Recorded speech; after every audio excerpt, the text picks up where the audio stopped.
sorry, hardest part. Good evening, everybody.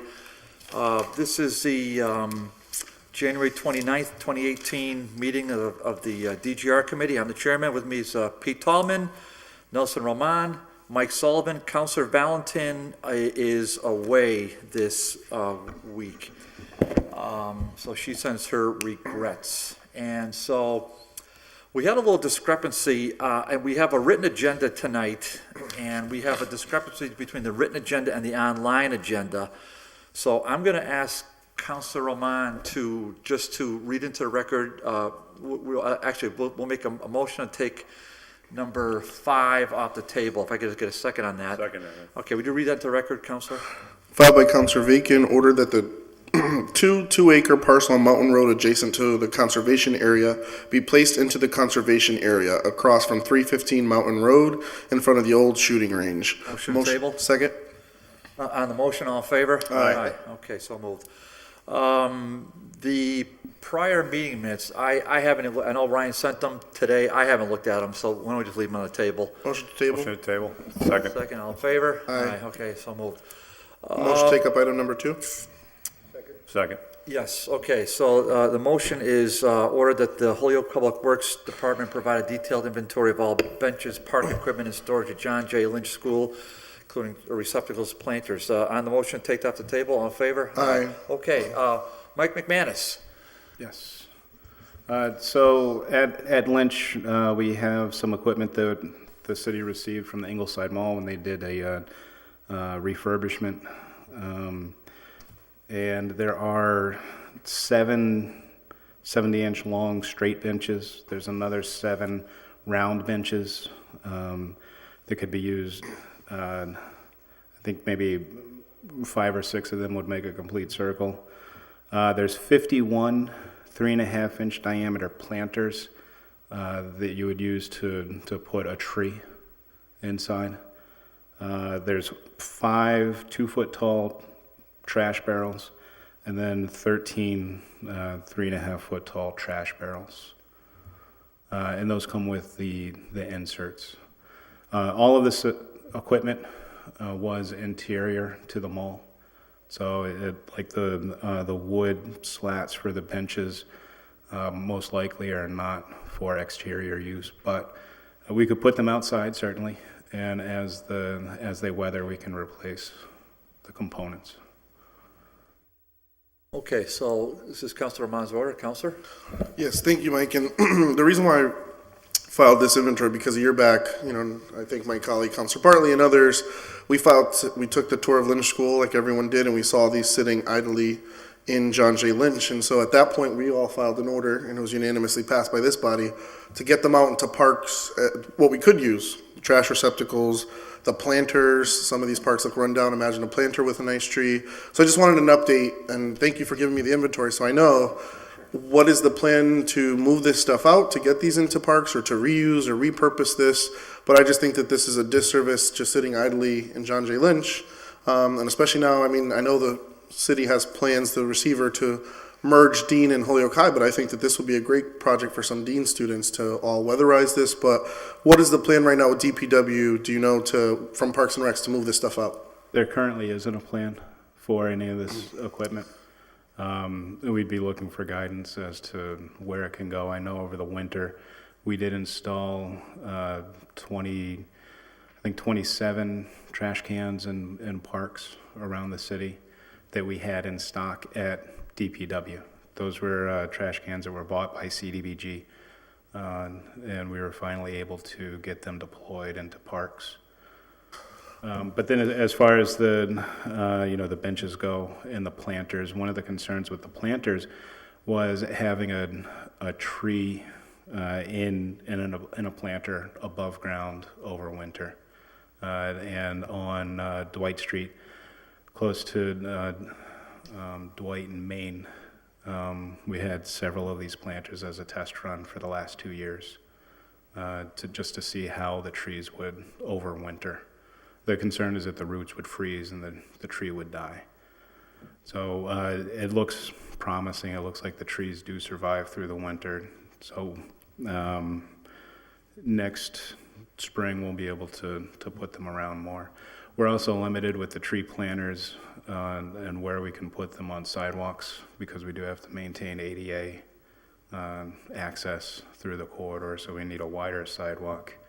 But to your point, we could drop them off at parks as well.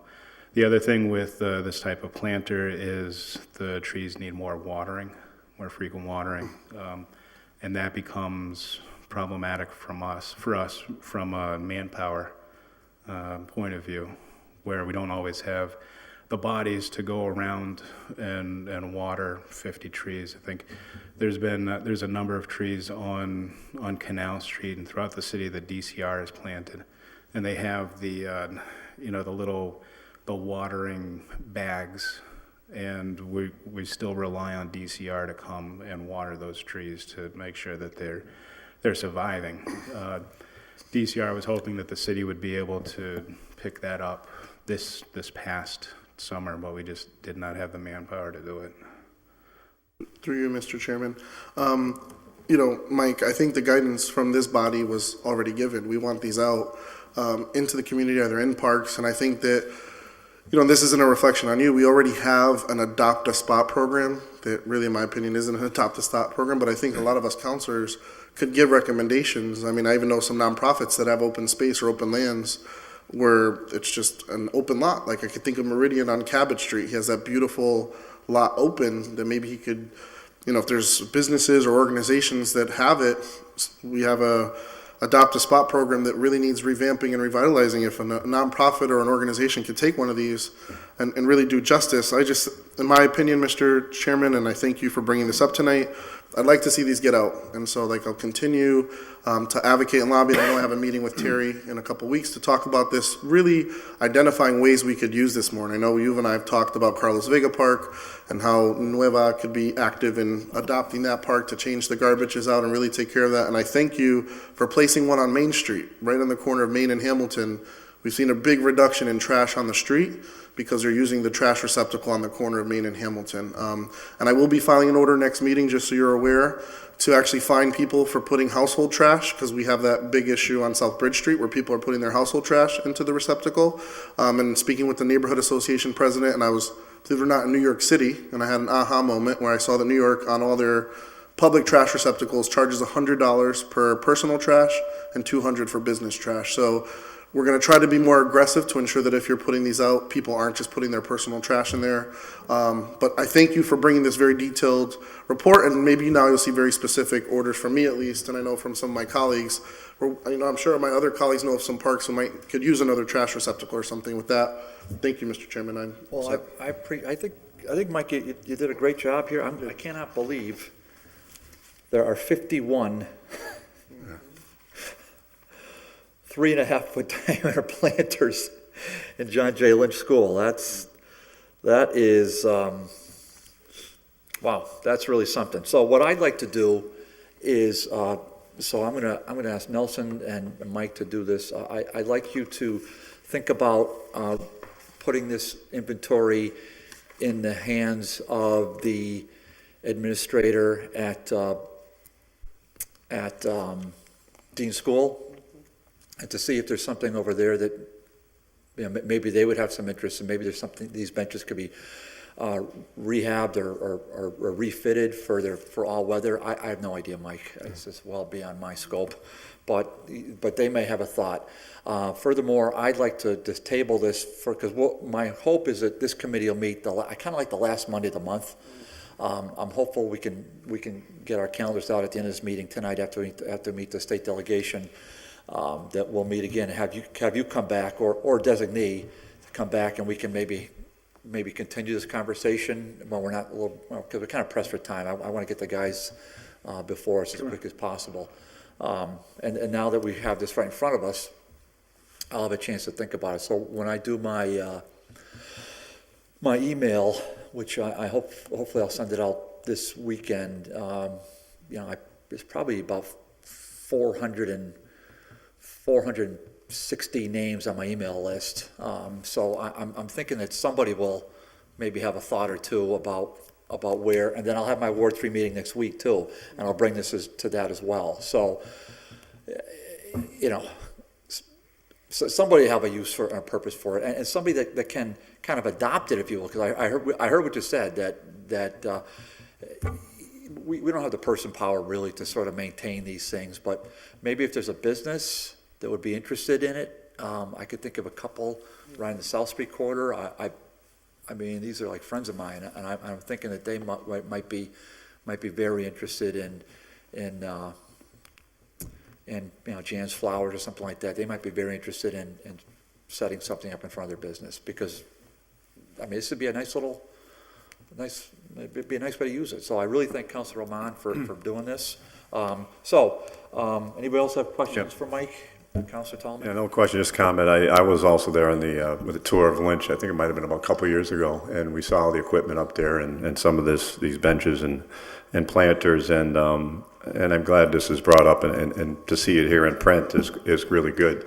We have things there that can be utilized, and I understand you got a shortage of manpower, but I agree with my colleagues here that we have stuff that maybe some parks could use some of these benches, or some businesses could, as Councilor Bartley said, try to adopt these and put them to good use, because they're just sitting there, and if some of the tree planters, the 51 of them can be put out there with trying to get sponsors to try to get out. And I understand the watering part, you're short on that, to really utilize this equipment that's just just collecting dust pretty much. And then you being there, you wouldn't have to worry about this stuff, just sitting there and not getting some kind of use out of it. So I'll agree with the tabling and try to get some input for some of the people I know in some of the parks. And I think, sending this over to the Parks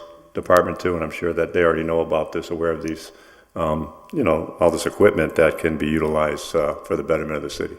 Yeah, Councilor Roman? Yeah, Mike, just really quick question. You said that 27 the DPW had in stock that was purchased with CBDG funds. When was that purchased? It was before my time. So they've just been there as well. Okay, thank you.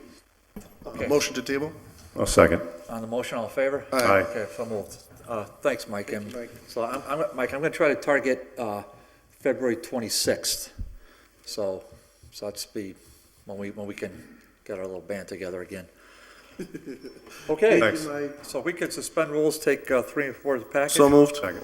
On the motion? Aye. Okay, all in favor? Aye. Okay, so, gentlemen, or invite the Honorable Don Humison, Honorable Aaron Vega, Honorable Mike Knappich,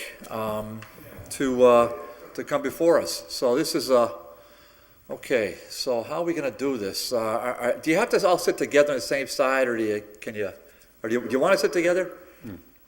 With a mic, yeah.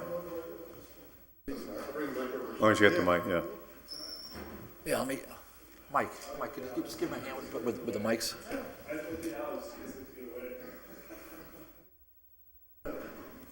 Okay, and are they on, Mike? Check, check. Okay. Okay, so this is, well, first of all, this is always like probably the most, it's my favorite meeting that we have. It really is great. And so I want to thank Aaron again for coming, Don again for coming. Thank you. And the two of you for putting up with Mike Knappich for the night. But this is Not for really. much longer, Counselor, thank you. This is what State I'm government. hopeful we can have the three of you, well, the two of you twice a year is my hope, and when Mike Knappich, as often as he wants to come, really, so it would be, it's an honor for all of us. So. I don't know about that. So the way we've kind of done it in the past, and we're joined by Councilor Jim Leahy as well, so Councilor, thank you for being here.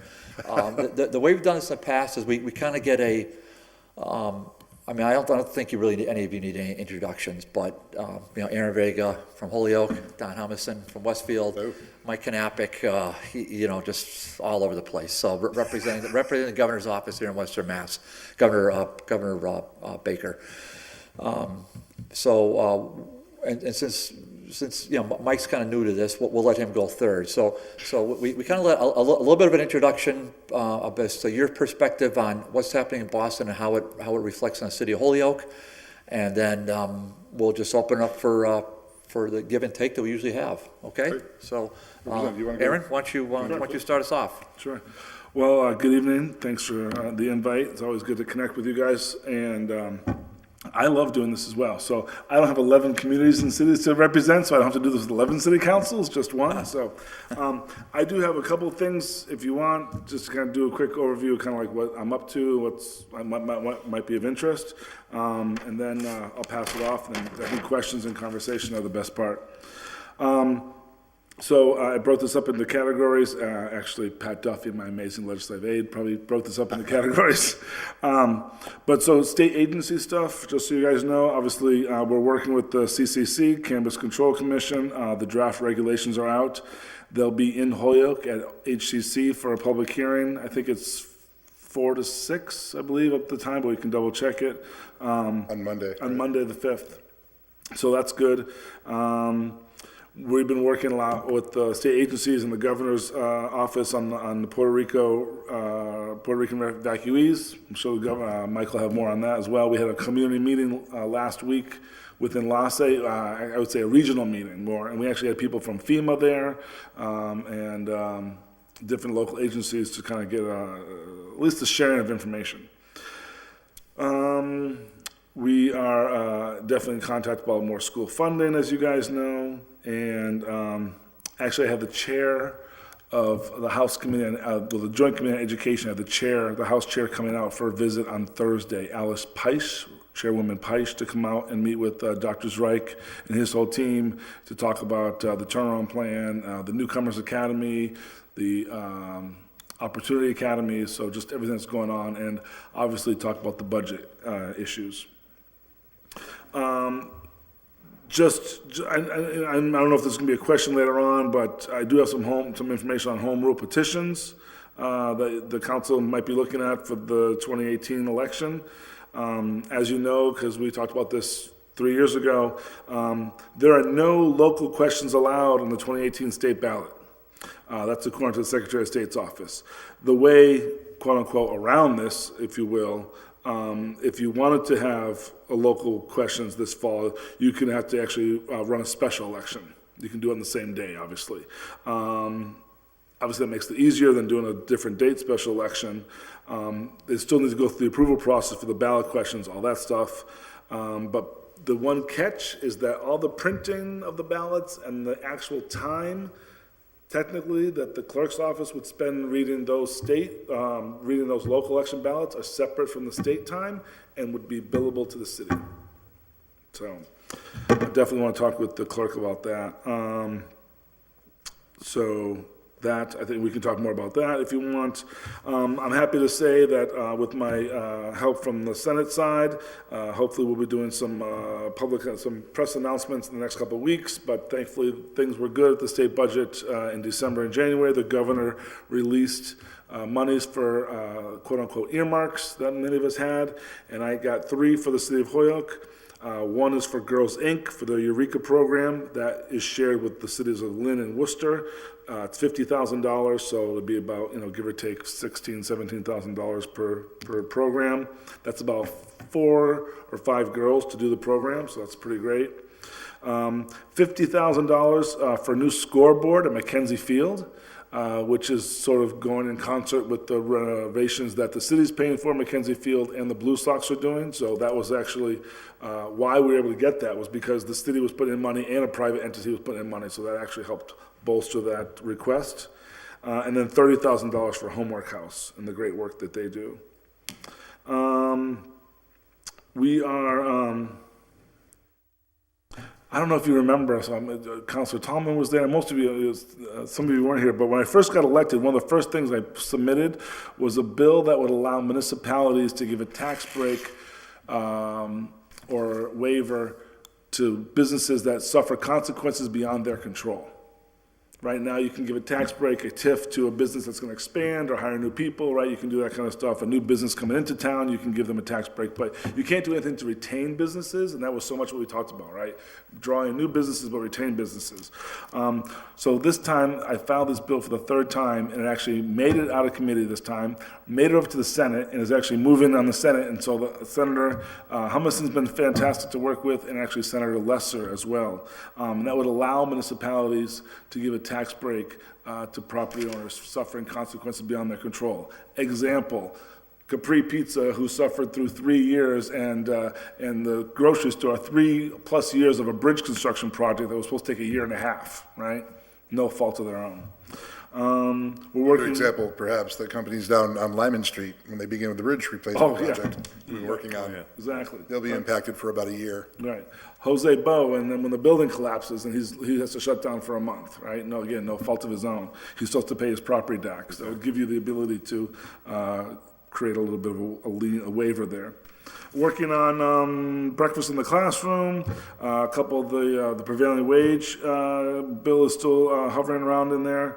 And as you know, we both branches passed a big criminal justice reform bill.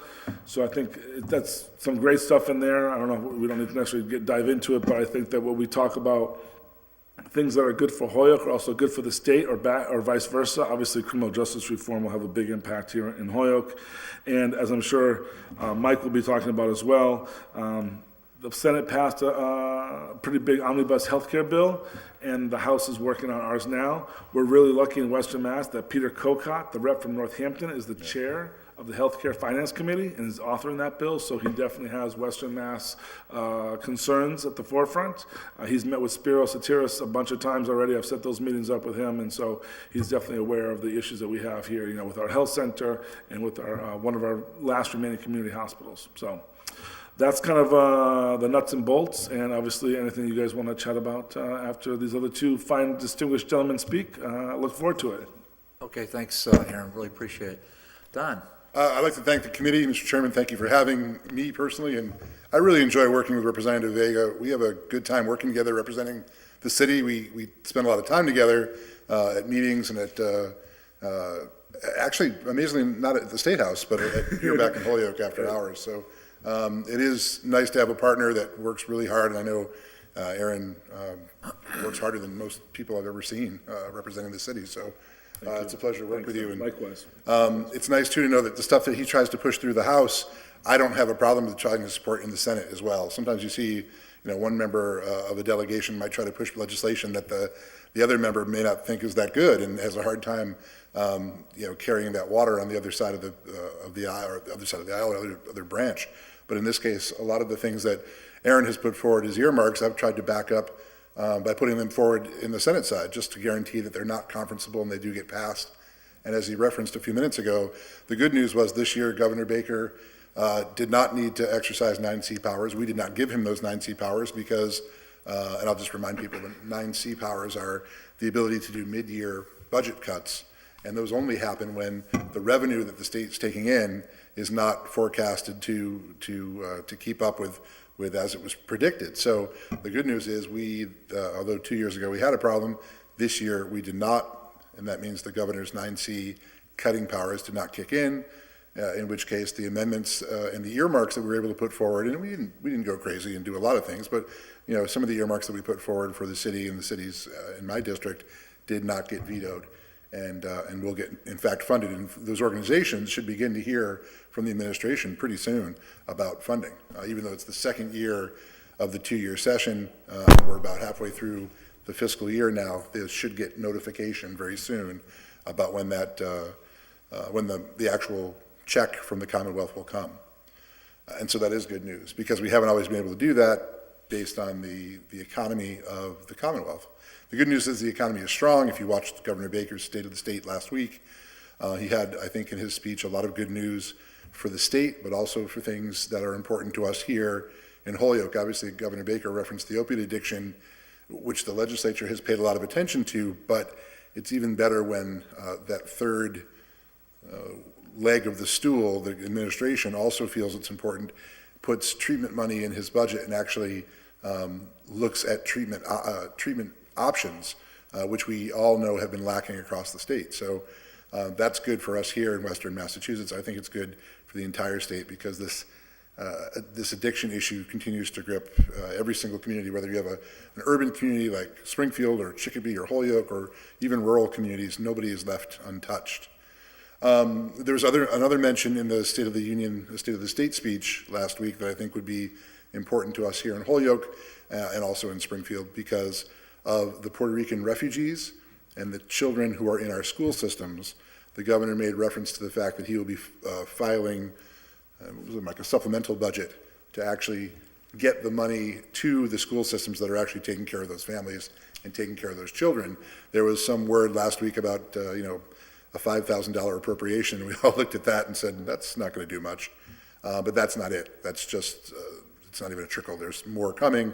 Instead of being in the governor's normal budget, it will be coming forward as a supplemental, which means the legislature will have to pass it and we'll get the money back to the cities and towns that are taking those children and educating those children here in Holyoke and others.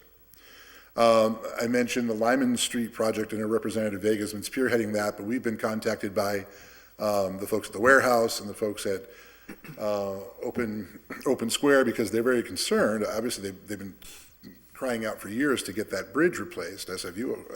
I've heard from you consistently about that. Now that it's about time that the project is actually going to begin, the concern is that if the street gets shut off, those businesses could get left out there with no access by the people that actually use them. And so we've been trying to work with DOT to make sure that there is access to the warehouse and to Open Square and to anybody else in there because, although the bridge isn't scheduled to take a real long time to replace because it's not a really big bridge, it's still a long time if you're a business person. And if your clients and your people can't get to you, it's a real problem. So we'll continue that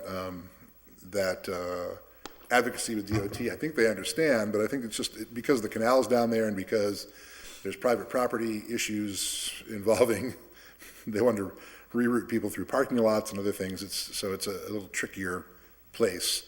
And there's also a low-hanging bridge and other traffic problems that we have to surmount. I want to talk about one thing that's sort of local that I think is this broadcast live or does it go out at a later time? Both. Good. So we're live on Channel 15. All right. We are live streamed as well. So who knows where this could be? I know Mike Knappich is like, he's like dying to say something, but I'd like to say hi, Mom, and to all your moms. The Senate this year last year in the budget, put together a Senate task force on local retail and on ways of trying to keep retail alive and well in the Commonwealth in this age of Amazon and Google and everything online. I happen to be one of the Western Mass members of the task force, along with Judy Harrell from Harrell's Ice Cream in Northampton. So the two of us are sort of the Western Mass people on the commission, and it's coming to Western Mass next Monday, February 5th, the day after the Patriots win the Super Bowl. Yeah. Remember that. So the task force is having an open meeting for anybody who would like to come. We're especially interested in hearing from retailers, from people who are actually selling in our communities here in Western Mass. And if they have the time, they can come to the task force meeting. It starts at 10:30. It's going to be held at Union Station in Northampton, where the old Spaghetti Freddy's used to be. There's not even a sign up. Just come on in. People are going to sit down at tables. We'll pass the microphone. We've done a couple of these hearings across the state, and they've just been really kind of non-formal or informal, but very informative to us in the legislature. Kathy Anderson from the Chamber of Commerce will be there. I know others from the city of Holyoke have been invited to come, and we're going to hear also from the owners of Pyramid, who own the Holyoke Mall, the largest mall in New England. So we want to hear from them as well. But it should be a chance for the members of the task force to hear from people that are actually in the business of retail in Western Mass. And so it's not often that we get people from legislative committees or task force or commissions from Boston to come out here to Western Massachusetts. And so I wanted to make sure that we could invite people if they're interested. Again, it's Monday, February 5th, 10 to about I guess the hearing part's from 10:30 to about 12:30 at Union Station. Also, if people want to submit, an email or a letter, they can certainly email to me. It's at donald.humason@masenate.gov. Again, donald.humason, Humason, @senate.gov. So any testimony that people submit will be helpful for us as we try to put together a report to go back to both the Senate and the House about ways that the legislature can either help or at least not hurt retail in Massachusetts. I had some other things, but I think that's good. I'll leave it for you to have questions, and I'd be happy to answer them. And I'll pass it over to Mike Knappich. Well, now our very special Thank guest, you very the newest member of the trifecta. I don't know if you liked what your colleagues, actually your protege said. He didn't give your boss a 9C option. He's sitting right next to The you. economy is good. Listen, he said hello to his mother. I've got to say hello to my Holyoke mom, Helene Florio. I know she's listening, but Oh, I'm surprised she's not here. Yeah, the audio must be working. She hasn't posted. Does spend a lot of time at City Hall. I know she There's no does. question. Oh, she does, and we love her. We love her engagement. Senator Knappich, thank you for coming. well, thank you very much, Mr. Chairman and members of the committee and my former colleagues and our great partners in the state legislature, Senator Humason and Representative Vega. It's a pleasure to be on this panel with you today, and for a change, I've gone third. That didn't often happen back in the day, but Thank God, because we'd never have anything to say after that. happy to go third, so you certainly give me the hook when I need to. But one quick piece I do want to underscore and thank the city of Holyoke for the incredible outpouring of support that it has made on behalf of the evacuees from Puerto Rico. The Family Resource Center down at Enlace, headed up by Betty Medina Lichtenstein, has just done extraordinary work and is really a model in the state for how these kinds of emergency situations can be handled. And you folks who live in Holyoke know full well the impact that these new residents have had on your community. But more than that, it's sort of the welcome mat that was rolled out for these folks, and Councilor Rahman had a lot to do with that as well. So I think it's a true reflection on the temper of this community, what you've done for those new citizens, and whether they stay short-term, long-term, or forever. I think you've created a very welcoming model. And I do, while we've got a bit of the public stand here, thank Betty and her team who have done yeoman's work down there. I want to certainly acknowledge Dave Gadara at Career Point. There's about 800 Puerto Rican evacuees across the Commonwealth who have accessed or tried to access career support services. 800 statewide, over half have been here in Holyoke, up the street.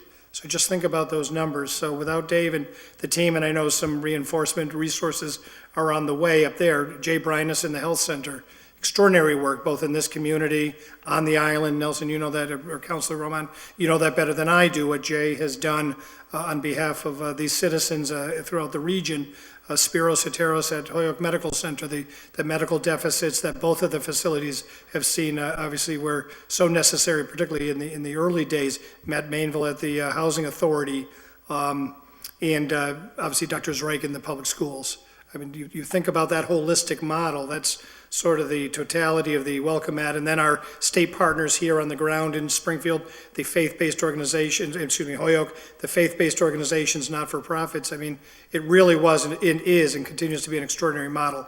To the end that both the rep and the senator referenced, and right before I left my office in Springfield, the governor did file a $15 million supplemental Chapter 70 appropriation for this school year. So for fiscal 18, $15 million that will go out through a per pupil expenditure to assist the schools this year. And so I know the governor looks forward to the support of the legislature as that moves probably fairly quickly through the legislative process. In the governor's fiscal 19 budget, which was filed last week, he also put an additional $15 million as a down payment into next year's school year, which begins on July 1. So hopefully that will go a long way in terms of providing the needed resources as you've confronted in so many other communities across the state. But the welcome that you've given here, I think, deserves a particular attribute. I do want to reference that tomorrow evening over at the Holyoke Community Charter School, the governor's Latino Advisory Commission will be meeting, and two local individuals, Betty for one, and Dr. Sonia Pope, are commissioners on Governor Baker's Latino Advisory Commission. And so with the support of our Black and Latino caucus in the state legislature, Rep. Vega being one of the leaders, this commission was established. Hearing was held last week. We're coming to Holyoke tomorrow. So I would invite, and I'll leave some of these invitations both here with you folks and out in the lobby to attend, 6 to 8 p.m. at the Holyoke Community Charter School, 2200 Northampton Street, just as an opportunity to talk about issues of concern to the Latino population in this region.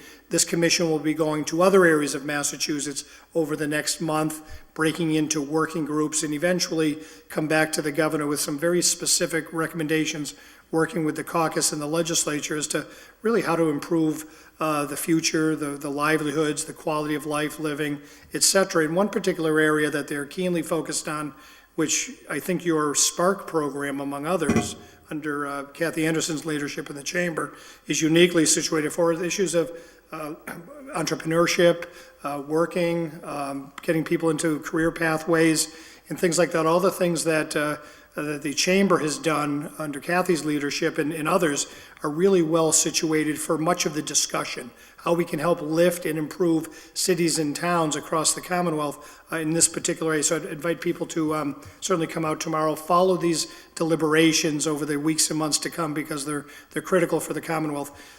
Finally, I would say, and this will be probably a little longer than short finally, but I know Governor Baker, Lieutenant Governor Polito enjoy working with this community, as does our cabinet. I think they're no strangers to this city, and whether it's helping in the TDI district, helping in the school system, the community college, which is so vital, the other workforce development issues that Secretary Ash, our Economic Affairs Secretary, is responsible for, as well as planning for the future.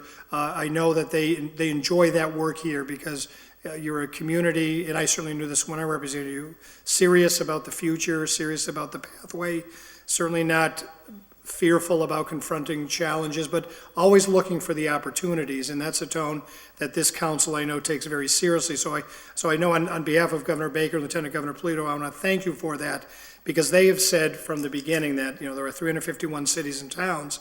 The stronger each one of these communities is, the stronger the Commonwealth will be. And while Boston gets a lot of the attention for a lot of the reasons we know, this administration has been committed to the areas well outside the city of Boston because of the marching orders that the legislature has given us through the MassWorks program and other strategic initiatives. So I just want to share that. And I know here in Holyoke, with some of the very, very unique initiatives going on, including your partnership with the community college and MGM Springfield. I know we know that that's going to be a very, very powerful piece of the economic future, but so much more beyond that. In terms of the budget for the next fiscal year, I think the rep referenced the revenue growth. The revenues seem to have recovered reasonably well in the second portion of the first 6 months of the fiscal year.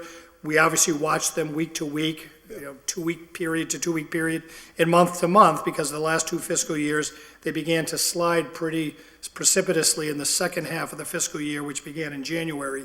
So we're hoping that while December was an important month for revenue collection, that it wasn't an anomaly, but it will set the trend going forward. The rep and the senator mentioned these strategic priorities that they help set through the earmarking process. And those are critical local priorities as they navigate the district. They meet with the people you meet with, and they're able to bring these important resources back. And the revenues did permit those earmarks to move forward. And I know, on behalf of the Eureka program, we had the Lieutenant Governor with the Eureka program last year, and I know she knows full well the importance of that, and I know they're pleased to be able to support that. The budget for fiscal 19 will grow by 3.5%. That is the consensus revenue figure between the House, the Senate, and the Governor's office. Unrestricted local aid will also grow by 3.5%. The Governor made this commitment when he entered office 3 years ago, that unrestricted aid would grow by the same percent as the growth in the state budget.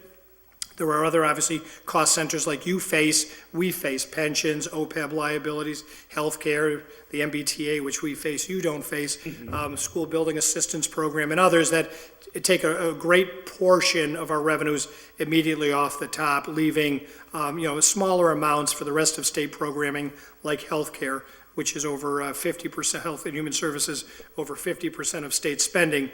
So part of the goal this next year will be to work on ways to further constrain and control spending while at the same time ensuring access. And we're going to work, particularly now with the House of Representatives, on a healthcare access bill. Both referenced the opioid addiction bill. I know we look forward to some very robust and favorable legislation with respect to with respect to the opioids and the next phase of that. Without the legislators' support, the original bills that were passed in 2015 and 16 never would have, and we are the only state in the nation to see a decline in opioid deaths in the last reporting period. So much important work to continue, but this is a community-by-community issue in partnership with the state, so I just wanted to quickly highlight that. I'd be happy to answer any other questions that you may have. There are certain important housing pieces of legislation coming up, a major housing bond bill, housing affordability bills, and ways to incent additional affordable and market rate housing. And this is a city that has been very clear about its position on housing. You know, right now, with the support of the legislative delegation, the Housing Authority, you've got a major project going on right behind City Hall, which was long overdue. And, you know, as we look to create another 50 or 60,000 units over the next 5 or 6 years, we're certainly going to be looking for willing partners to that end. And so the focus on housing will be critical because, you know, we're a state that its future will certainly depend upon making sure that inventory increases, particularly as costs increase in the eastern part of the state. So why don't I conclude there, and if you have any specific questions on anything I have said, and I'll also leave you, Mr. Chairman, with copies of the bill that the governor filed today with respect to the Chapter 70 evacuation aid for the school system. So. Well, okay, so Aaron, Don, and Mike, I'm going to start off first, but, you know, in the interest of time, we've got, you know, almost a $41 billion budget we could discuss and about 300 issues we could discuss. You know, we're gonna cap this at 8 o'clock. So it's 7:15 now. We're not going past 8 o'clock. I can tell you that. But we easily could. I mean, holy cow, we could be here for a long time, just with all the various issues that are before us. And I think one of the things, Senator Knappich, if I may, Mike, one of the things I like about the way we do this is not a gotcha committee. This is information. We're just so appreciative, or I'm very appreciative that you take the time to come out here. Aaron, Don's this is our 5th time, I believe.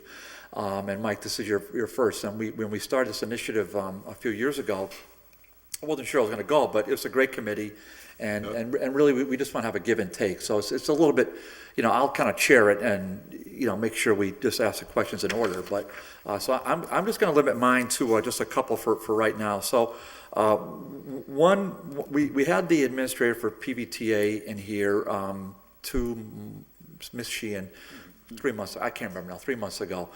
And then we've also, you know, if you read the Springfield Republican, you know, it's almost like a daily story with Eric Lesser. I mean, he could just cross the street to be a front page story on Eric Lesser, which is great. We respect that. Or he could just, you know, smile and say, "Isn't it a great day?" And that's the headline. He has a good press agent, no question. What he's, among other things, but what he's, you know, his calling card, and to his credit, is really that east-west rail type thing. So my only questions right now are just on the transportation. So, you know, Holyoke is not a wealthy community, so we have to rely on public transportation quite a bit. And so why don't you just tell us a little bit about your perspective, any one of you can jump in, on PVTA funding. Ms. Sheehan was saying, you know, we're kind of level funded, which is really a cut. And then either if you want to talk about north-south rail or east-west rail, one or the other. So if, you know. Well, let me mention today, you might have seen the news that the Department of Transportation has agreed, sort of finally, to take up the study of the east-west rail that we've, over the past couple of years, been involved in, obviously chaired by or led by Senator Lesser. The legislation that we passed over the past couple of years that didn't come out this year was simply asking DOT to do that study. It never didn't need to be in legislation. They could have made the decision that they finally wisely made just recently. So at last, that study is going to take place. Hopefully it will be a very comprehensive study, because this is an important issue to us, obviously, in Western Massachusetts, where we feel often that we've sometimes been left out of the economic success that Boston is experiencing right now. If you go to the city of Boston, they are literally booming, and the 128-495 region of the Commonwealth is doing great. I said earlier in my comments that the Commonwealth's economy is good, but we do have pockets across the state, including some pockets here in Western Massachusetts, that aren't getting that same benefit. And so one of the things that that many of us feel would be helpful is a better, more reliable, and more affordable way to get back and forth from Western Mass to Boston. Both to open up what we have going for us out here in Western Massachusetts, which is a highly educated workforce, very eager people, great housing costs, and of course communities with a really good way of life here, really a nice place to live, with a bunch of people in Boston who are complaining that it's too expensive to live there, and they would love, in many cases, to be able to locate here in Western Massachusetts. So rail is a popular way to get back and forth, especially now, as we find with millennials. They're very interested in that. But the questions arise: is it affordable? Is it doable? Would it give people what they think? In other words, a timely, affordable way to get back and forth every day from Western Massachusetts to Eastern Mass. So the study is going to be taking place. By the same token, I'll mention another study that we had in the budget that sort of pertains a little bit, but it was a study about creating a new exit on the Mass Pike. And so that is going on right now. In fact, there's a meeting next week, led by Smitty Pignatelli, who pushed the amendment in the House budget. I pushed it in the Senate budget, but it's helpful for all those of us here who live along the Mass Pike to be able to. So between 2 and 3? Yeah, a new exit, a new interchange, because that is a 30-mile expanse without an interchange, and it's the largest expanse on the Pike without an interchange. And a lot of us feel like it would help get people in the hill towns, back down into our communities easier, but also clear the communities at rush hour time of that. Basically that rush hour traffic that bogs everybody down as they try to get off the Pike and travel up Route 20 to get out into the hill towns. It'd be much quicker for them to be able to have their own exit to get home or to get to work in the morning, but also it'd much be easier for people, the merchants in downtown areas, because they wouldn't be bogged down with just commuter traffic. They'd actually have intentional traffic of people that wanted to come downtown to do their shopping. So that study is taking place, and I'm glad. DOT's got its hands full, obviously, as they deal with rail issues and highway issues across the state, but transportation is such a big part of what government is supposed to do for all of us. So I'm glad that they're finally going to do that, the train study. I can't remember what the other part of your question was, Dave, sorry. All right, Aaron, do you want to jump in? That was great. East-West Rail study, I hope one of the key things we want to make sure is included. If you go back in time, right, the original study done in early 90s talked about rail from Boston to Worcester to Western Mass. And of course, Boston to Worcester got done. So hopefully the study will be able to look at the economic impact that's had, which, many people say has been positive for Worcester. So if that can continue. And I think now that we have, tourism being the third biggest economy here in Western Mass, now that we have the casino coming, there's going to want to be more public transportation for the casino. If we're going to have people who vacation in Boston for a week at a time and families come out there, we're going to want to have them easily drawn out here. So wherever you stay in the casino, I think that's a draw and a positive for the East-West Rail. Then PVTA? At PVTA, we've been meeting with them. The local delegations met with them 2 or 3 times over the last 2 months to hear about their budget situation. We're working with them on a budget consideration. Obviously, they've recently cut services. So when you go and cut services, they're in no position to go and raise fees, right? Because that'll definitely have a negative impact. The PVTA board's interesting because not only every city is represented, but the representatives also represent something in their communities, be it a nonprofit, workforce development. There's the counterparts to David Gadare, if you will, from other communities, and Westfield's there. And so they're talking about how that'll negatively impact, the economy if we cut more service. So PVTA is a big situation. we did get money for their new station, the repair station and the bus station, so that's being done. So that's a positive, but we're concerned about the service. Well, I think what she was talking, I'll just, you can't answer it now, but what the administrator was talking about is that more service, more reliable service, more often. So instead of a bus coming once an hour, Right. once Well, every no, they 20 just ran minutes, out, or right. once every 10 minutes. So when she was here, I mean, other than, you throw out the MBTA, obviously that's enormous. But PVT is the biggest one.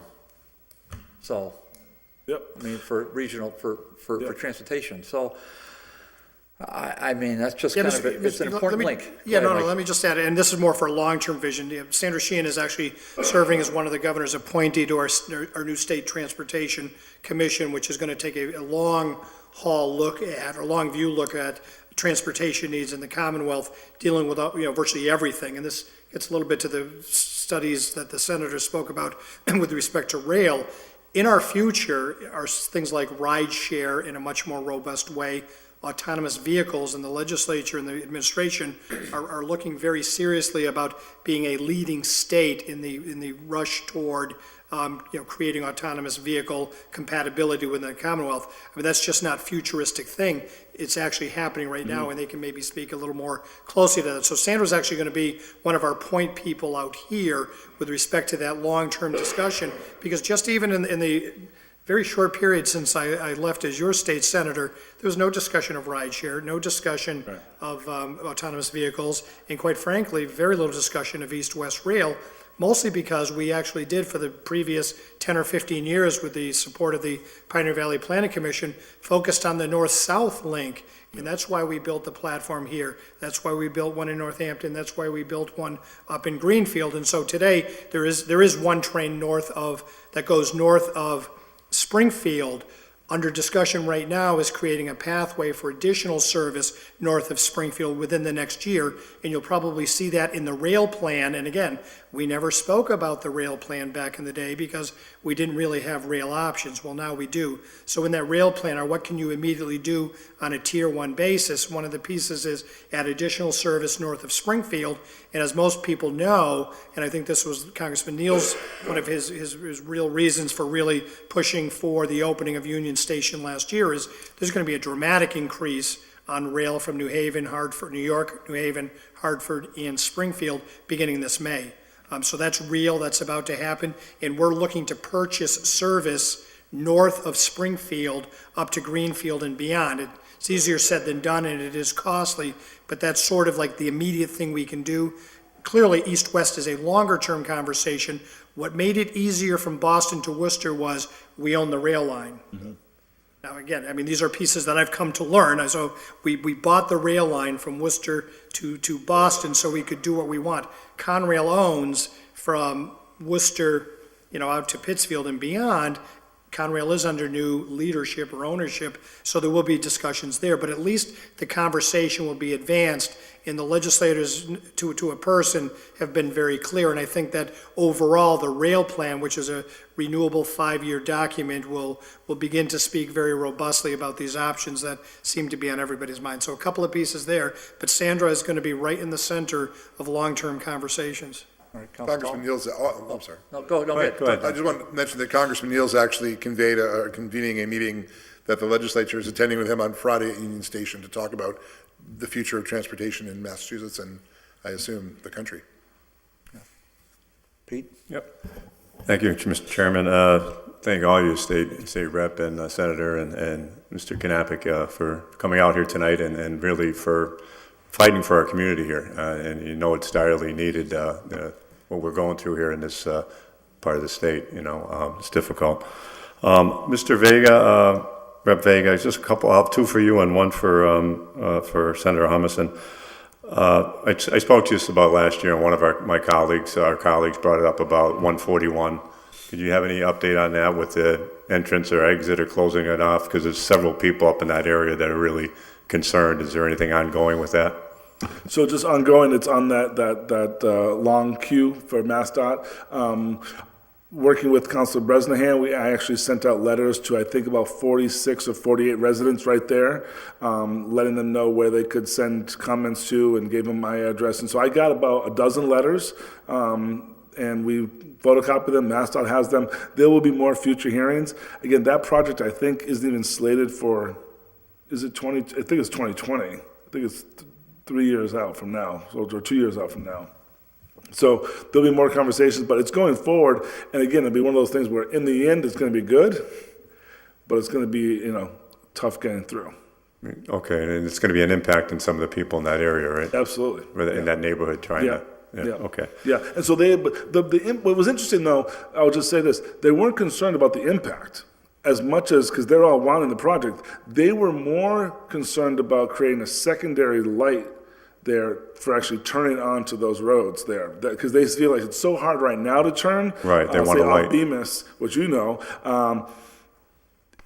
now 2 lanes, never mind 4 lanes. So that was more, the more the talk was, they weren't so much upset about the detour or the impact. They're more worried about, if you're gonna do it, let's do it so that it's easier for us at the end.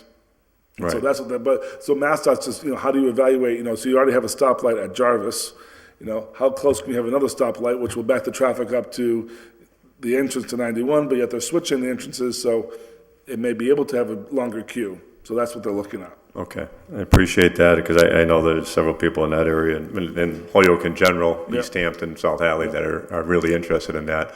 I think the first time, I guess, the hearing was very brief, the small, people Yeah. didn't know about it, one person caught it, and as long as they're aware of that's important, so they can get their voices heard. Council, I'd actually told, we had a meeting up at DOT's office in Northampton, and I said, why don't you do the hearing at the community room at the University Apartments?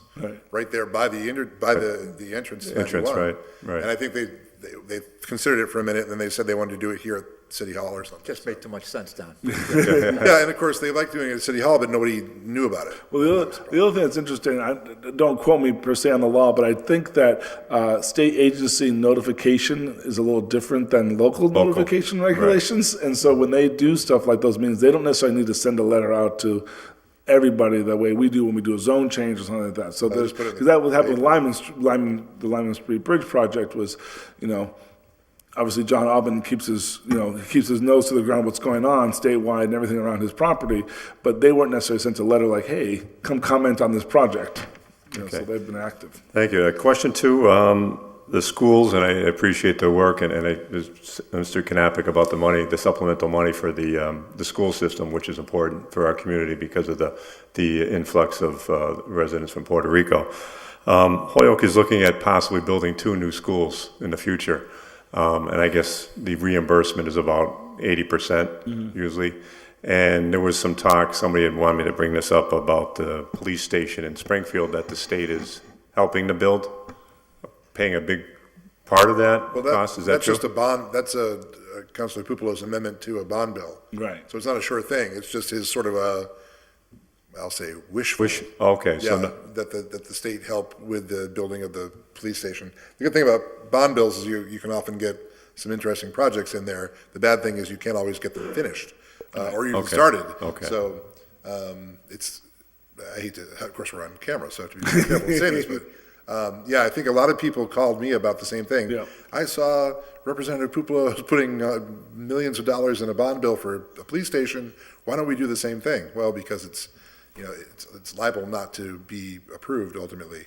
Well, it's not like that, I mean, that's where you get stuff with people saying, the state's picking up the tab for the police station in Yeah, Springfield. it's So sort of that's, different, it's different needs. yeah, I appreciate Different that. pots of money. Totally, yeah. Yeah, but the Holyoke would go through, they would get reimbursed. They would- Yep, so we're, State would pay so 80%. one is on track, 2 is the plan. Right. 1 has been approved for study, and then the money's been allocated for the preliminary studies, and the architects has been, I believe, been hired. I can't quote, I think they've been hired, I'm pretty sure. And so they're engaging in the study of locations and all that other stuff. The goal is to have 2. I meet with Drake almost weekly, Dr. Drake. I'm sure as most of you know, and I know Nelson knows, Councilwoman knows, Ian White is going K-5 in September. So there's 6th, 7th, 8th graders moving out. There's talk about how do we relook at, Morgan and Kelly, because you have the sister schools with Lawrence and Peck, which is a nice complement. So one thing that's been loud and clear, almost since day 1 after it was implemented, quite frankly, from the community has been, get away from K to 8. I mean, almost to a T. I mean, when Dr. Zweig came in, I told him that, and then after he heard that everywhere he went. It was, I mean, most families don't like it, so we're moving in that direction. And so I knew middle school, and I think that's key, because middle school is where a lot of the issues and concerns happen for families and individuals. And so if there's a state-of-the-art school that looks at technology, that creates the middle school experience for kids to be different than elementary school and not quite high school, I think that's critical. Okay, thank you. And Senator, just one quick question, and Mike, you can pick up on this if you want. Tax-free holiday, August, is that something? that's on So one of the things radar? we've actually been hearing at the retail task force is from retailers all the way across the state, and we had our last hearing was down in Cape Cod, is retailers are telling legislators to bring that sales tax-free weekend back.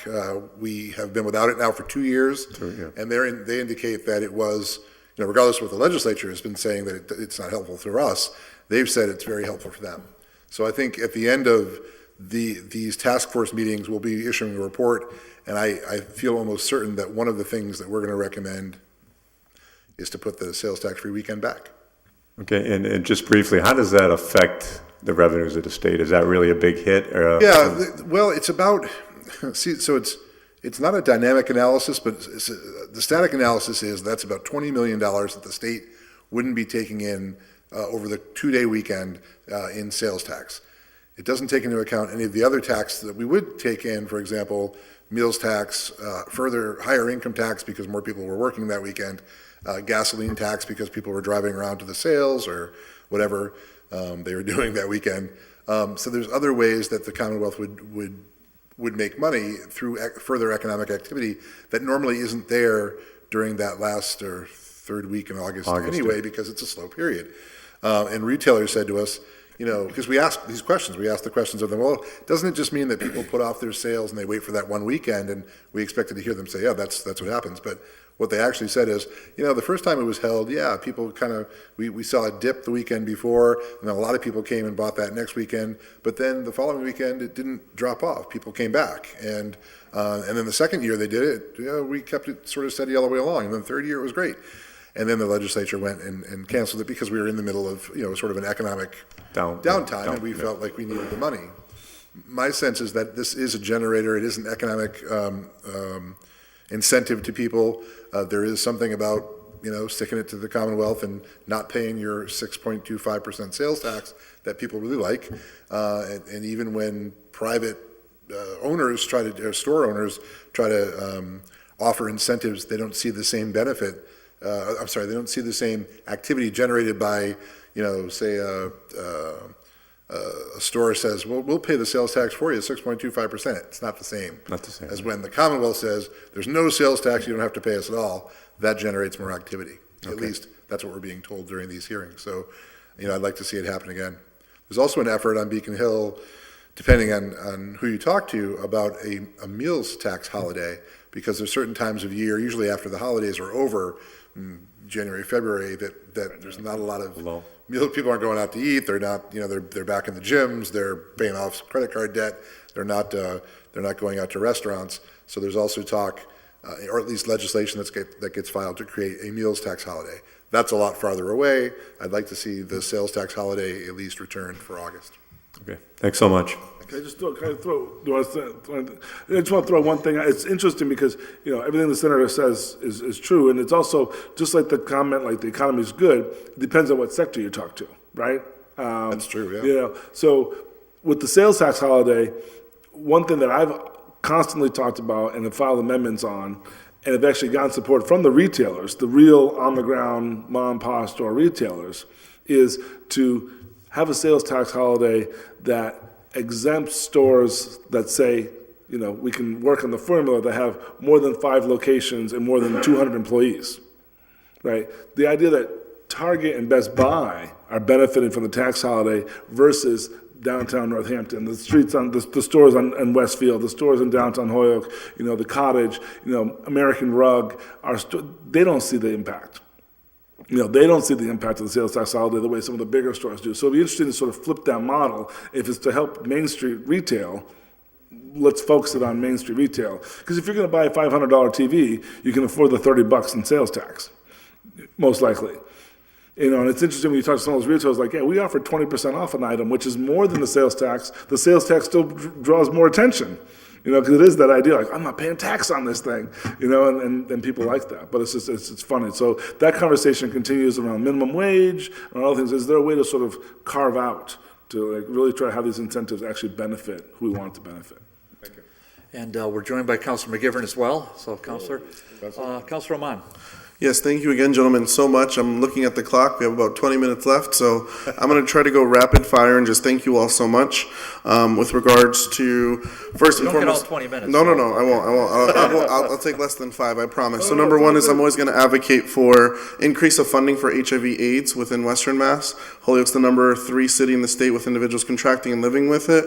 And what I've seen recently is Gandhara's entire case management department shut down because all the funding for HIV is shifted towards the eastern part of the state, and Western Mass takes a big hit.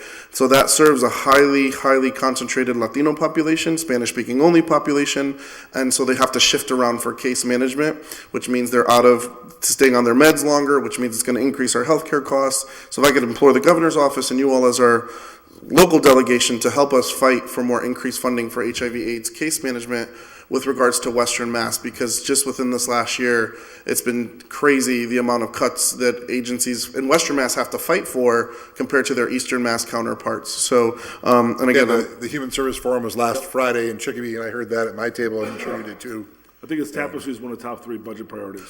yeah, awesome. So, like I said, I'm going to spit it out there, and you guys can, definitely comment as we go. Definitely, I believe what you're discussing with Puerto Rico, and as we see and what I'm hearing on the ground is a lot of these individuals plan on staying. But I know that, for example, last night we had to drive out to Northampton because FEMA had told some of these folks they have to get out of the hotel for a week and then check back in. These folks has absolutely nowhere to go. So it's going to be increasing Worthington Street. Literally, Adam Gomez and I from Springfield drove up, picked them up, dropped them off at Worthington Street in Springfield, and that's from Northampton. So we're going to need to figure that out as we continue within those uncertainties. And then truly, for me, around bilingual education coming back, I'm really excited about that, seeing transitional bilingual education come back to the state of Massachusetts. With regards to the criminal reform packages, I would love to see when you're dealing with the CCC, if we can include nollying for individuals who went to jail for marijuana charges. If it's not legal in the state of Mass, a lot of these individuals are the experts in growing and cutting. They should be the first people that we can put forward for jobs in these marijuana companies. But because of those, and again, I'm not saying everyone across the board, minor convictions for marijuana charges should be nollied and off their record. I'm not, remind me, I can't remember, I think we did that in the think we Senate did it. bill. I It's in think there. if there was It's a in there. conviction, Yeah. it does get eliminated. I don't want to speak for sure, but I think we did that. That, I just want to triple check if Yeah, we and could. it's in there, and it's also under the quarry reform part. I know that GTI and Career Point and the Sheriff's Department is doing a quarry informational session coming up next month in Holyoke to talk about how people can address that. And the Black Latino Caucus was a big issue for them. Awesome. Thank you. And then just really quick, again, I'm going to wrap up my 5-minute spiel, just giving you a list of bills that I support that I hope that you all, as you know, I'm hearing from my constituents and people that you on the legislature could support. Of course, the $15 minimum wage, paid family and medical leave time, I support. Free debt and free higher education. I would love, for especially the Latino population, individuals who struggle to be able to go to school for free. Eliminating mandatory minimums. Talk about criminal justice reform. Automatic and same-day voter registration. As the chair of Charter and Rules, I would love to see an increase in our democratic process. You talk about culture differences. We have a lot of this Puerto Rican culture coming. They're seeing this new election. They're like, it's kind of boring. And I'm like, no, it's not. Wait till we get to the week before. Because in Puerto Rico, there's parades every weekend from the start of the election year to the end.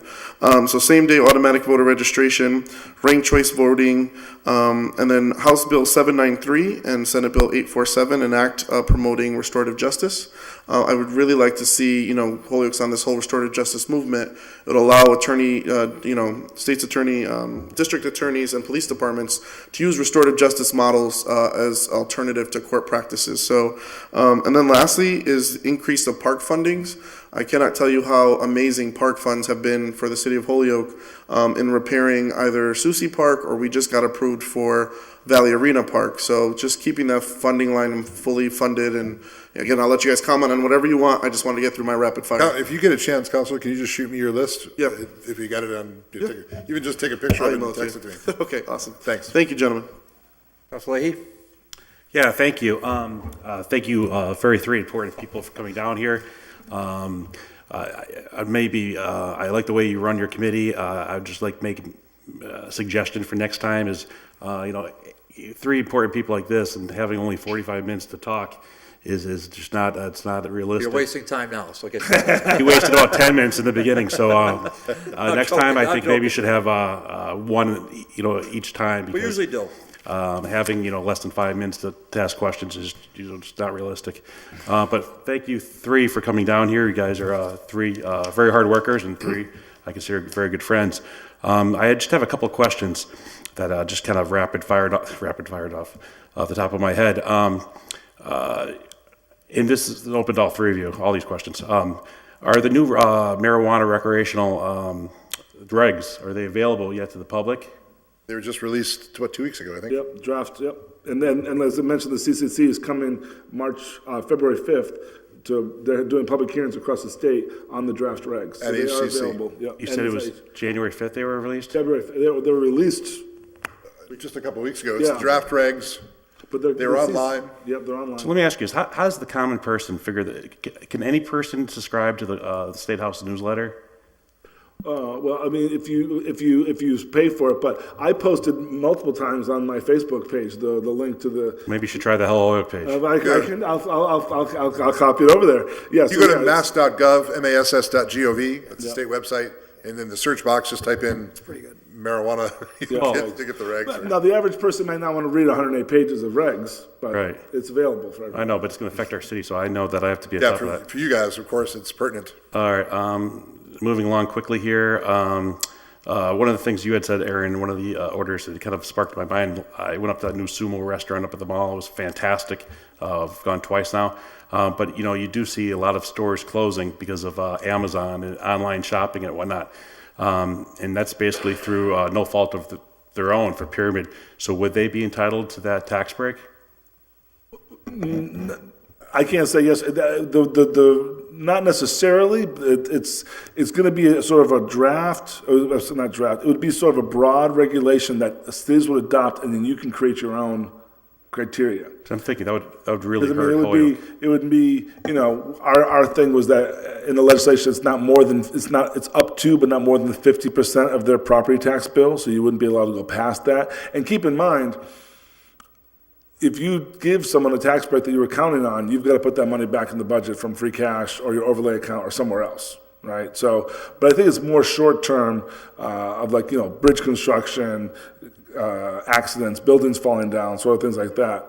I'm not sure if the, obviously we want to keep them all. I want to see them strong. I'm not sure if they want to get a tax break, but I hear the concept. Yeah, so let me also ask you guys this.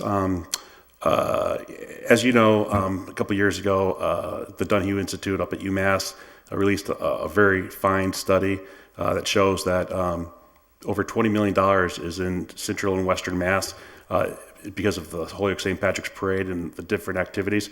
So when we're losing $20 million for that, the state holiday, there's over $20 million that's recouping on that.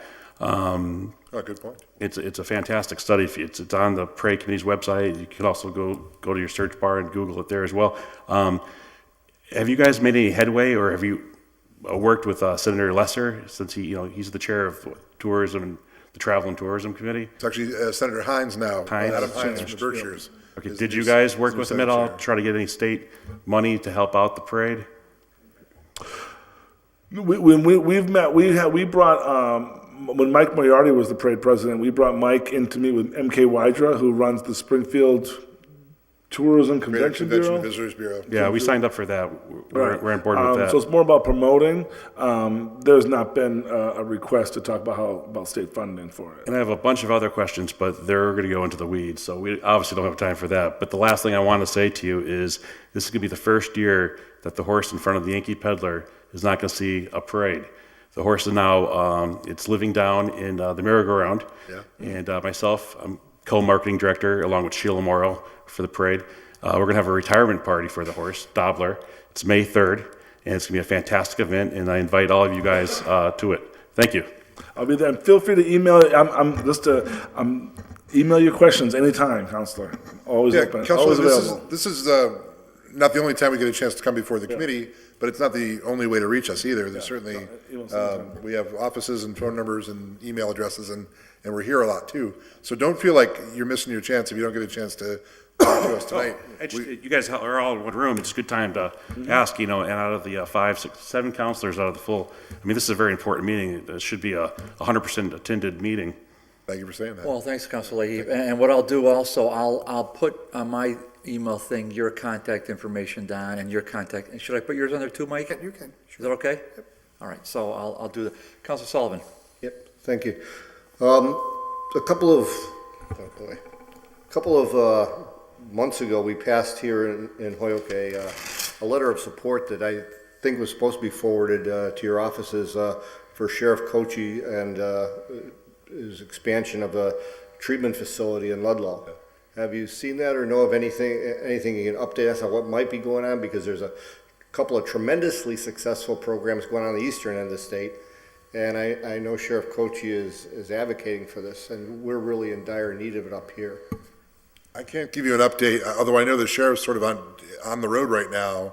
He's coming to Southwick next week, I believe, to do an event to talk about opiate addiction and treatment, and I don't know,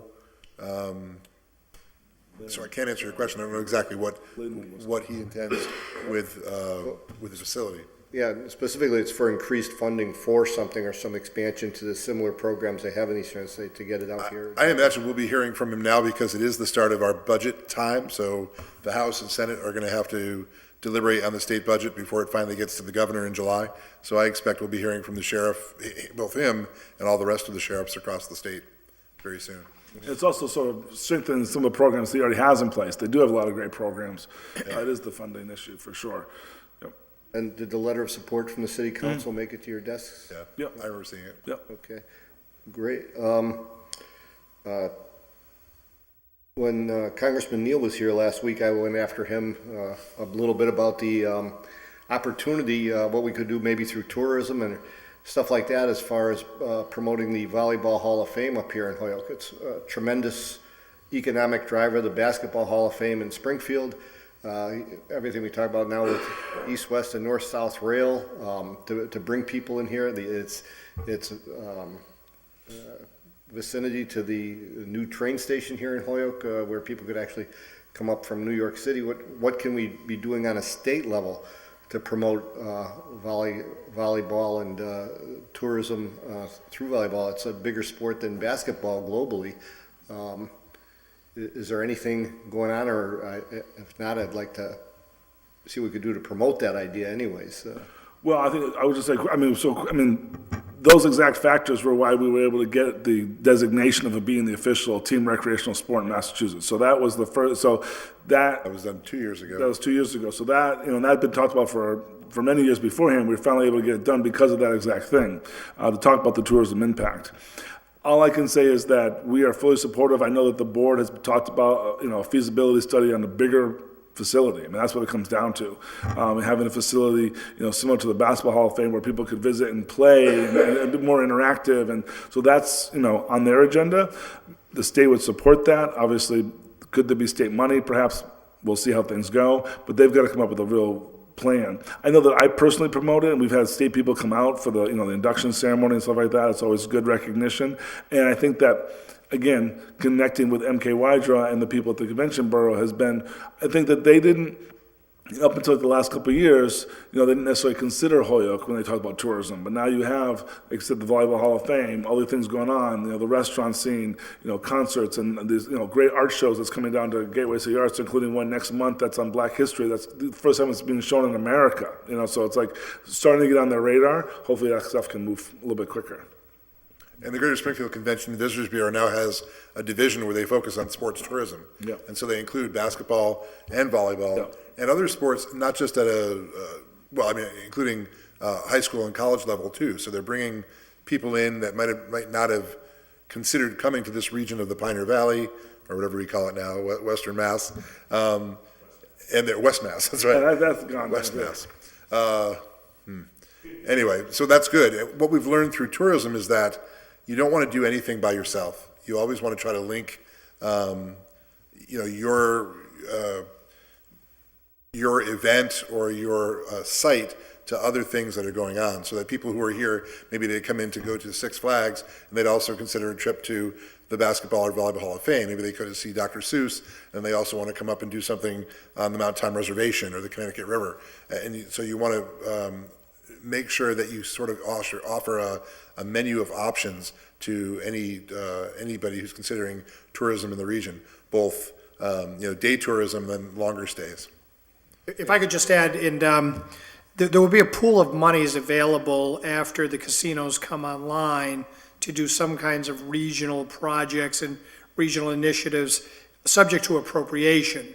So it's not within the fiscal 19 budget because we haven't realized any casino revenues. The casino comes online likely sometime in September, mid-September. So some months of next year, obviously, we will see the realization of actual casino revenues. Separate from that, and in the legislation, was a pool of monies that I know the EDC, Mary Kay Wydra's group, which is affiliated with EDC, the Visitor and Convention Bureau, will be looking at with their partners in the legislature and the Gaming Commission. It gets very complicated with all the players to set some regional priorities. So there's an opportunity, obviously, there to look at that. The Sports Commission did receive a $100,000 earmark through Mary Kay's organization from the state and the taxpayers. So there's also an opportunity for the volleyball folks to get pretty engaged with that. I would just incidentally note that the Hall of Fame in Springfield is undergoing an expansion.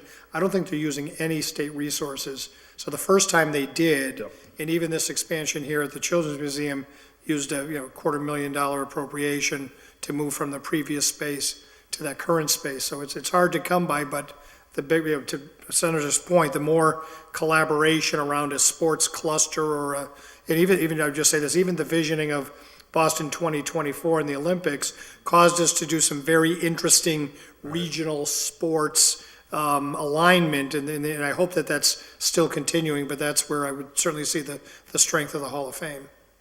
Okay, thanks for that update. As far as, we had a little discussion here about the housing projects and stuff like that, and Lyman Terrace, one thing, this is just in the form of a comment, as you proceed with other ones in the future and stuff, I think in a lot of my constituents and the people I talk to on a regular basis have been very, very, very thrilled and pleased with the results of what has gone on and what we've referred to here in Holyoke as the Jackson Parkway types of project, more of the ownership and that kind of projects as opposed to the Lyman Terrace, even though that's in itself is turned out to be a good project, that they'd like to see more of these. I think it was called Hope 2 at the time, or Hope 6. Hope 6, okay. Yep. Type projects advance forward as opposed that was federal money. No. We'd all love to see it. That was federal money. But the state has, programs that we've taken advantage of here with the overlay districts, and I think that a lot of the projects we would like to see would be more of a mix, 60-40 Well, rent to owner. Yeah, so let me just jump in, because we've talked about. Catholic, but there's no ownership there. It's medium. It's there's no ownership. No. So I'm just want, I mean, we don't have to leave exactly 8 o'clock, but I just want to be aware of the time, because you guys are in extra time. But Mike, keep your question was about housing in Lyman Terrace and Jackson Parkway. Did you have another one, Mike? Yeah, just one more after that. Go ahead, please.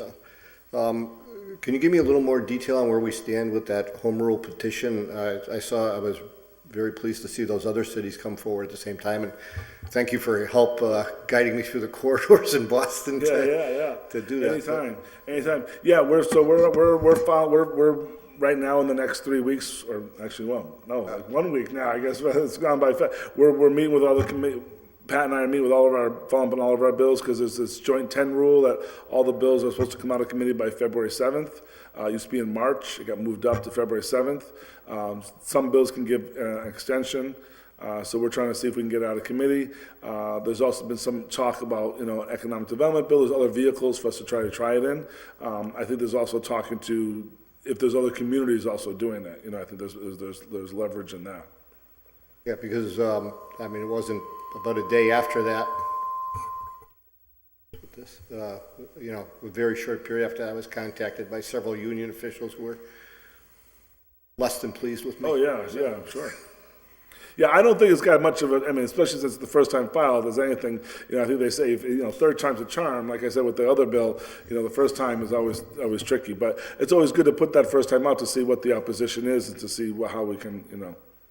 I'm not going to hold anybody's feet to fire. What's your overall sense? Does it have a shot, or is this going to, are the unions going to win out on this one? I think it's going to be hard. I wouldn't try to handicap it at this point, but it's an it's probably an uphill fight. It's also, here's the one thing I'll say about home rule petitions, and I'll defer to the people who have more experience than I do in this. Home rule petitions, you're asking the state that you and your city want to do something different, right?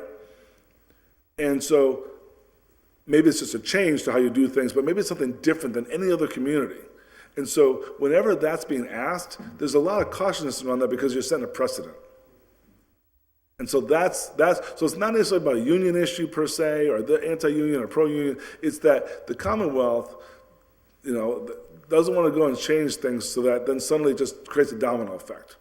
You know, you see that kind of like the stress now happening around different communities with the smoke, you know, a little bit different obviously, but changing the smoking age, right? Over here it's 18, this community is 21. It's like the state doesn't like this. Like, well, should it be up to the state or should it not be, right? Everyone has a different opinion, but Or the when you talk about a changes in home rule liquor petition licenses or that something. changes the law like that, that's where people get concerned.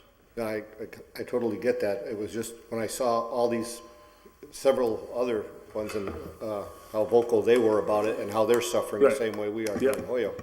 So, Every community suffering from the Quinn bill. Every community suffering from the retirement OPED bill that you all have now, right? I mean, the state's backed up. I mean, I hear you. I filed a bill the last 2 terms to refund the Quinn bill. You know, because these are things that matter to communities like Holyoke and other communities. So you're right. Everyone shares in the pain, and everyone kind of like grins and bears it. Okay, wow, okay, well, we pretty much kept on schedule. Senator Knappich, thank you so much. Senator Humison, thank you so much. Rep. Vega, thank you so much. Thank you. Thank Anytime. you, counselors. Yeah, it's really great to have you. Congrats on perfect attendance, Don. Thank you. You're welcome. So, I have 4 years, haven't missed a vote so far. Congratulations. But I'm sure I'll catch the flu after jumping in 100 pounds, so I missed the next 2 weeks, but I'm doing the best I can. Hey, I make a motion that the odor has been complied with. on the motion, all in favor? Aye. Aye. Just one last thing before we adjourn, February 26th, is that possible? Or, Not us. February 26th, a Monday? Okay? I think it might be. Okay, February 26th. Okay, one more motion. Motion to adjourn? Second? On the motion, all in favor? Aye. Aye. We are adjourned, thank you. Makes the-